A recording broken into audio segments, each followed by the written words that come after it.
Hola, ¿qué tal? ¿Cómo estás? Bienvenido al episodio número 6 de nuestra segunda temporada del podcast Ambit Talks. Hoy vamos a hablar de algo muy innovador dentro de lo que sería lo que es la validación, verificación de proceso, de cómo abordar los nuevos retos. Y para ello contamos con alguien que domina mucho de este tema, tiene mucha experiencia y nos va a aportar su experiencia y su conocimiento que seguro que te va a interesar. Y es el Miquel Romero. Miquel, muchas gracias por estar aquí en nuestro podcast. Muchas gracias por invitarme y tener la oportunidad de participar en este podcast. Gracias. Muy bien, pues bueno, vamos a empezar centrando el tema, ¿no? Es decir, hoy en día pues hablamos de inteligencia artificial, Big Data, todos estos conceptos. Y muchas veces cuando se habla de estos temas siempre se piensa en, yo que sé, algo muy grandilocuente, ¿no? Y que si temas de, por ejemplo, diagnosis médica, pues está avanzando mucho, pero temas audiovisuales, ¿no? De hacer fake news, van apareciendo noticias continuamente, pero dices, esto también tiene una aplicación real en la industria y que tenemos que sacar provecho. Entonces, en este sentido, bueno, tú has sido pionero, ¿no? A nivel español en lo que es la parte de análisis de datos, ¿no? de Big Data, y entender qué es lo que está pasando en un proceso para optimizarlo. Realmente, pues para optimizar estos procesos. No sé si pionero, pero adquirí esta enfermedad bastante pronto y no he podido curarme. Desde entonces, pues yo creo que en lugar de tratar de relajarme, lo voy alimentando y contagiando a quien pasa por mi lado. Y como dices, esto no es rocket science ni nada que se parezca. Yo estudié inteligencia artificial en el año 2004 en la Facultad de Mates, hace ya casi 20 años. Por lo tanto, no deberíamos pensar como algo que surge de la nada. La publicidad, la prensa es quien ha hecho grande y nos ha hecho pensar que vendrá Terminator y nos matará a todos. Sí, desde luego es lo que parece, ¿no? Y bueno, cada día vamos oyendo todas estas noticias, ¿no? Del fin del mundo y ya está. Pero bueno, tampoco lo sabemos, ¿no? Aquello que siempre la duda está ahí, ¿no? Esperemos que no. Esperemos que no. Se trata de utilizarla bien. Sí. Y bueno, y el caso en el utilizarla bien, ¿no? Es donde pues tú empezaste ya hace muchos años, ¿no? En optimización de procesos. Sí. Digamos, optimizar un proceso en la industria farmacéutica, que es algo que ya está muy establecido un proceso y casi no se puede tocar, ¿no? Es decir, ¿cómo se afronta un reto de este tipo? ¿Es algo, no, desde garantía de calidad queremos mejorar el proceso y todo el mundo se arrodilla o no va por ahí? La verdad es que estuve muchos años para tratar de convencer a mi entorno. Piensa que era un momento que no existía ICHQ8, Quality by Design, aunque Juran había hablado en el 92, en el sector pensamos que éramos pioneros. Y muchos años después todavía estamos pensando cómo hacerlo. Sin embargo, esto era algo que ya existía. Me encontré con perfumería, asfaltos, alimentación, aplicando todo esto. No hice más que copiar y utilizar mi conocimiento matemático, que es lo que me gusta. Soy ingeniero y matemático, entonces los números salen solos y el tratamiento que haces. Para encontrar formas de adquirir conocimiento. Y ahí está la gracia. Se trata de sacar conocimiento. Lo que dice HQ10 llama Knowledge Management, para mí es la aplicación de inteligencia artificial o no, a partir de los datos, convertirlos en información y de la información al conocimiento. Y así ser más sabios. Sí, desde luego. Y entonces, digamos, a nivel de proceso, es decir, de intentar, pues esto, conocer mejor, ¿no? Es decir, al final es tener datos, que los datos al final los tenemos, ¿no? Y lo que pasa es que muchas veces o no sabemos entenderlos o los tenemos ahí olvidados y no sabemos qué hacer con ellos, no tenemos las capacidades. Es decir, cuando afrontas un proceso de este tipo, ¿te marcas un objetivo o son varios los objetivos, aunque puedan parecer que van por caminos diferentes, discurren por vías diferentes? Esto es otro de los aprendizajes. Cuando empiezas, eres muy finalista, buscas mejorar una parcela concreta y a veces no se paga el esfuerzo. Cuando descubres que los mismos datos te sirven para optimizar el proceso desde todas las ópticas, no únicamente calidad, sino eficiencia energética, productividad, medio ambiente, es entonces cuando adquieres fuerza y puedes llevarlo a cabo. Yo descubrí esto después de años insistiendo de que esto era una idea buena y me decían, siéntate, espérate a que se te pase, porque no teníamos todavía el vocabulario compartido en el sector para explicarnos. Y tienes tendencia a hablar de algoritmos, matemáticas y no del proceso. En el momento en que pudimos entendernos, porque ICHQ8, por ejemplo, fue una de las piezas clave, vimos que era mucho más sencillo hablar del espacio de diseño. Y ya no hacía falta decir combinación multivariante de las variables del proceso que explican los outputs en función. Porque cuando es la frase larga, a la tercera palabra dejan de seguir la conversación. Sin embargo, ya podías referirte a los atributos críticos de calidad y no a llamar respuesta de la ecuación. Cambiabas. Hablabas del espacio de diseño como grupo de ecuaciones. Y al final no era más que las leyes de la naturaleza que aplican a tu proceso. Y en ese vocabulario, cuando empezamos a entrar, vimos las posibilidades de mejora. Los mismos datos iban a mejorar un montón de cosas. Por lo tanto, no íbamos a recortar para mejorar la calidad. Sobre todo cuando la calidad ya es buena. Entonces, ¿no? ¿Qué pretendes mejorar cuando la calidad es buena e implementar sistemas que son complejos y nos van a llevar tiempo e inversión de dinero? Sí, es muy interesante este punto, porque claro, los que tenemos la mentalidad esta de calidad, ¿no? Es decir, tenemos el membrete ahí que llevamos detrás de la coronilla, piensas sobre todo esto, ¿no? Pues a ver, la calidad, dices, bueno, ya, pero es que estamos ofreciendo un producto de calidad, es decir, además somos capaces de hacerlo de forma reproducible, es decir, no se nos escapa de nuestra forma de trabajar.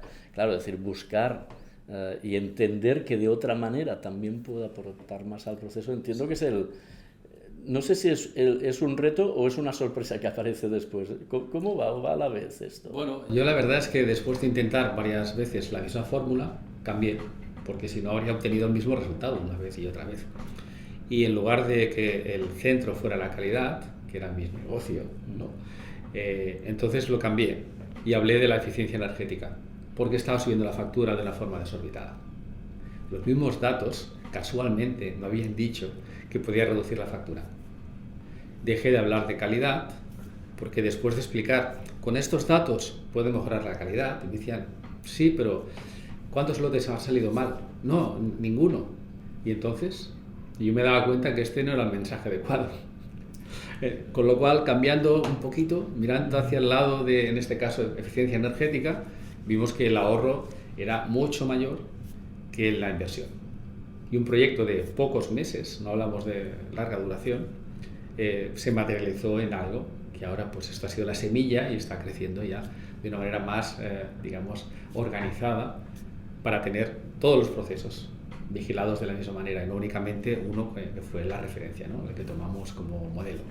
O sea, es muy interesante. Y entonces, por ejemplo, si dices hay una reducción a nivel energético, pues al final es porque hay una reducción de tiempos en algo que está gastando energía. Sí, sí, sí. Es así de simple, ¿no?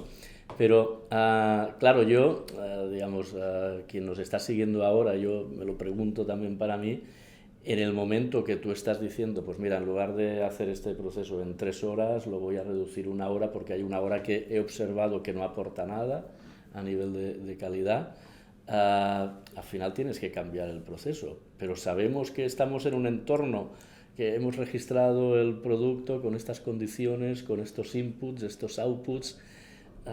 ¿Cómo te mueves ahí dentro? Está el segundo secreto. El primero fue buscar el vocabulario adecuado y el objetivo correcto. El segundo era dónde aplicarlo para no violar la regulación, no cambiar el registro. Nuestra primera aplicación fue ¿qué proceso consume mucha energía? Un secador de leche fluido. Donde no hay riesgo en el proceso es en el precalentamiento. No hay producto en el interior.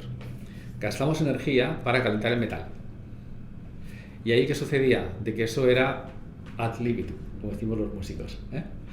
De manera que, es la hora del bocadillo, lo dejas en marcha, y no va a pasar nada, por lo tanto, tampoco ves la factura, ¿no?, de la luz. Y había quien tenía pues más cogido por la mano, depende de la experiencia, o aprovechaba espacios para hacer otras cosas, pero al fin y al cabo era diferencia en la repetibilidad de esa fase, que es inocua en cuanto a la calidad del producto, porque no hay producto dentro.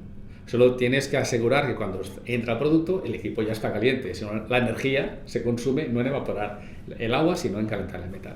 Pues esta etapa resultó ser la más larga del proceso, incluso más que el secado, de manera que 4.500 metros cúbicos por hora a 50 o 60 grados, cuando en la calle, pues como hoy que estamos a unos 14, supone un gasto energético tremendo. Y veíamos que se podía ahorrar pues, del orden de 20 minutos con la parte del calentamiento sin producto y luego el enfriamiento final, que también era una parte con muy baja criticidad. Con esto, en el registro no había nada. No decía, tiene que estar calentando usted el equipo durante tanto tiempo. No hubo ninguna necesidad de modificar el registro y conseguimos el objetivo sin tener que solicitar variaciones regulatorias y someterlo a complicación para justificar. Luego, donde estaba nuestro temor era, ¿y esto cómo lo explico? Claro. Probablemente la persona que va a revisar la variación, si esto afecta ya al proceso GMP con el producto dentro, quizás no tiene el conocimiento para entender qué es lo que hace esa funcionalidad de inteligencia artificial.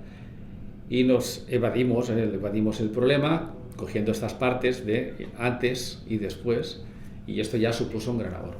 Vale, entonces un poco lo que el mensaje es esto, es decir, identificar aquellas partes que no son críticas realmente a nivel de proceso. O que no están en el registro.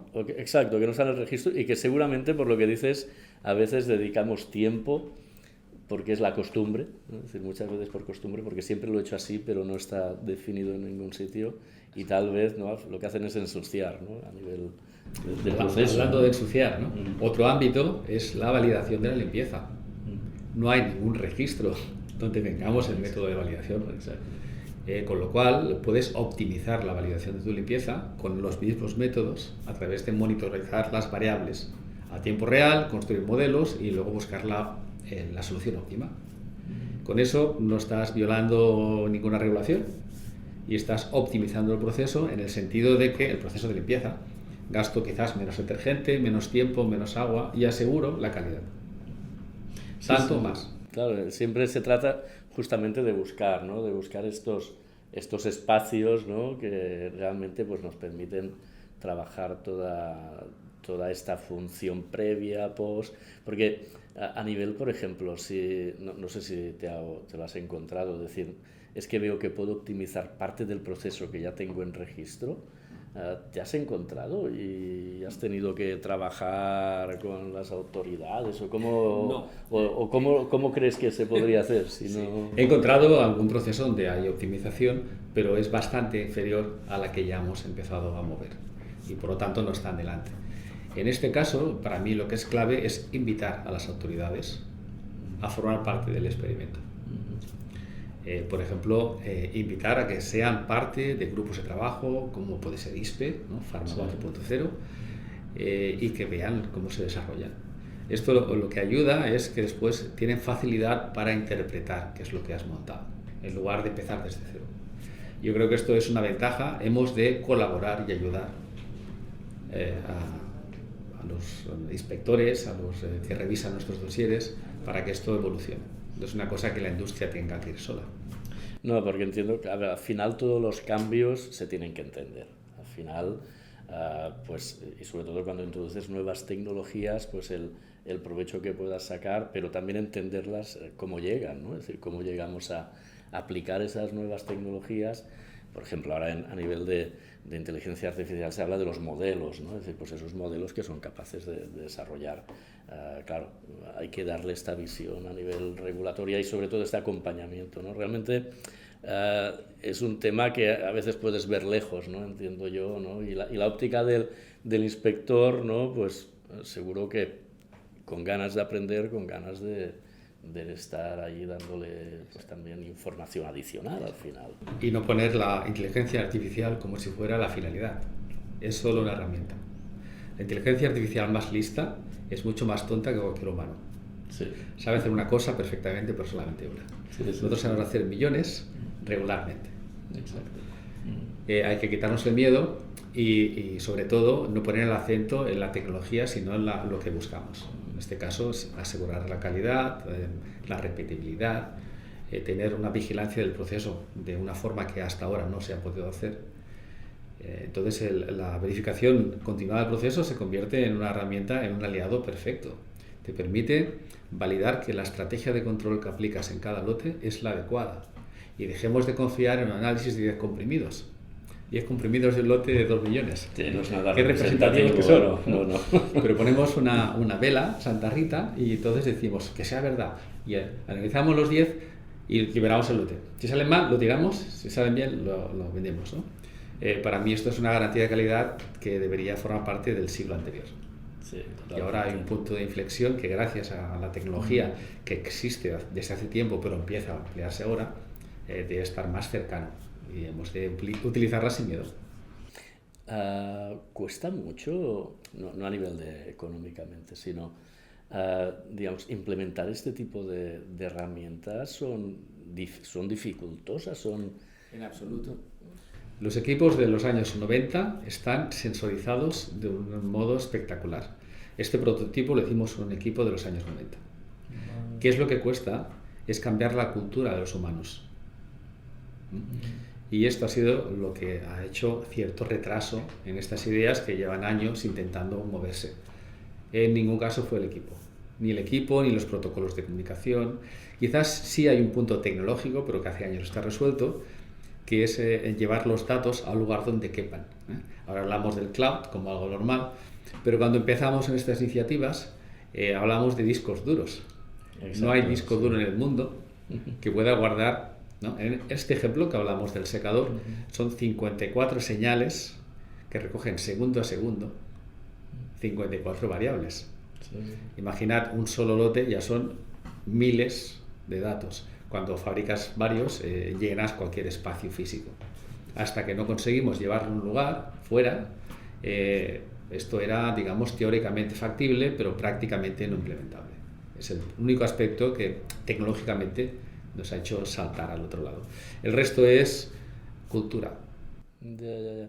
Y en esta parte de cultura es que ya te he oído hablar varias veces del humano aumentado, ¿no? Es una expresión que me hace mucha gracia, porque la primera vez que te lo oí pensaba, bueno, pues como hay miedo, el típico temor, ¿no? Bueno, es que la tecnología, estos cambios, estas revoluciones, pues voy a perder el trabajo. Bueno, dices, bueno, el humano aumentado es como una parte suave de decir, bueno, no te asustes tanto, no te asustes, pero claro, realmente tu mensaje va más en el sentido de aprovechemos, ¿no? Entiendo. Sí, pero el humano aumentado quita miedo a la tecnología. Tú eres el centro, vas a decidir mejor. Tú vas a decidir mejor, no la inteligencia artificial. La inteligencia artificial va a captar datos, los va a procesar y te va a dar parte del conocimiento que tú añades a lo que tienes, a tu bagaje, a tu experiencia, y entonces tomas una decisión hacia un lado o hacia el otro. Y las tomarás mejor porque tienes un soporte como nunca habías tenido. No se trata de suplantar al humano, sino aumentarlo. Si utilizamos esta terminología que yo suelo repetir para dejar de hablar de la inteligencia artificial y hablar de nosotros, que seguimos siendo el centro, pienso que entonces es más digerible. Socialmente se acepta mucho más. Sí, exacto, entiendo yo que también, a ver, yo muchas veces explico cuando acabamos la carrera hace ya poco, el milenio anterior, ¿no? Que se hablaba de que si la tecnología y los robots iban a quitar el trabajo a las personas. Claro, luego lo que has visto es la de trabajo que han tenido que generar estas tecnologías para poderlas implementar, desarrollar, mantener, y al final es lo mismo, ¿no? Es decir, al final pues son herramientas que te van a dar una ayuda, pero al final alguien tiene que primero tomar decisiones y segundo pues garantizar que la implementación es la adecuada, ¿no? para ese proyecto. En este sentido van a haber trabajos nuevos y algunos se van a minimizar o podrían desaparecer.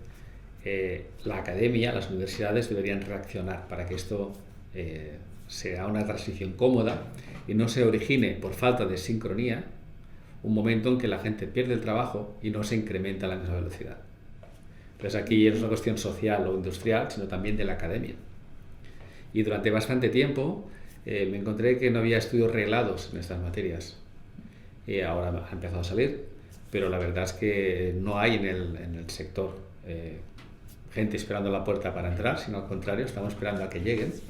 Y esto hace enlentecer la evolución, la transición digital. Pero yo creo que si se acompaña adecuadamente desde la academia, desde la universidad, este bache se solventa y entonces esta distancia entre la creación y la destrucción de empleo se puede regular. Sí, de hecho es muy interesante esta aproximación, ¿no? Porque realmente si desde la academia no se da un impulso, no se genera el talento necesario pues para acometer todos estos nuevos retos, ¿no? Porque hoy en día se está hablando de data scientist, ¿no? Pues un poco sería la persona que es capaz de interpretar, pero claro que también requiere el conocimiento previo de allí donde se va a aplicar esa tecnología, el proceso. Y bueno, pues tiene que ir todo de la mano, ¿no? Es decir, al final, pues dónde está el conocimiento del problema y el conocimiento de la tecnología para tirar adelante. Muy interesante. Pues bueno, oye, yo creo que lo que has explicado es muy interesante. Yo creo que has dado los puntos clave pues para intentar entender, ¿no? que se pueden abordar proyectos sin hacer nada extraordinariamente complicado, que tenemos hoy en día la tecnología, tenemos el conocimiento y bueno, y la parte esta más GMP que da más miedo muchas veces, ¿no? Un poco por el bagaje histórico, ¿no? Si realmente pues no tiene que ser un problema para tirar hacia adelante. Y bueno, y a ver, pues seguimos intentando difundir conocimiento, experiencia de gente como tú que realmente pues se agradece que puedas compartir este momento con nosotros y bueno, y con nuestros seguidores, ¿no? Que seguro que muy interesados en lo que nos acabas de explicar. Muchas gracias, Miquel, y bueno, esperamos que a la gente le haya encantado. A mí me ha gustado. Muy bien, bueno, pues hasta otro capítulo.